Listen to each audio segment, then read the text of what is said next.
ویل کېږي چې په اپرېدیو کې چې یو ماشوم ژور کوهي ته لوېدلی و او دوی په ورځو هڅې او کوښښونه وکړل چې دا ماشوم له کوهي راوکاږي، یا مړ یا ژوندی.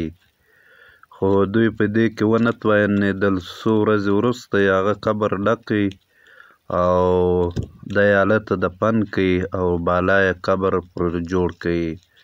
دا ډېر یو بوږنوونکی منظر دی او الله تعالی دې هر مسلمان له داسې دغه وساتي. نو اپرېدي چې کوم دی هغو ډېر کوښښ وکړ، خو له بده مرغه دا پاکستان خو یې ټمبم او داسې نور شیان جوړ کړي دي، خو له ده سره تر اوسه داسې هېڅ ذرایع یا داسې هېڅ بندوبست نه و چې له دې کوهي له دې ژور څاه یې دغه ماشوم راکښلی.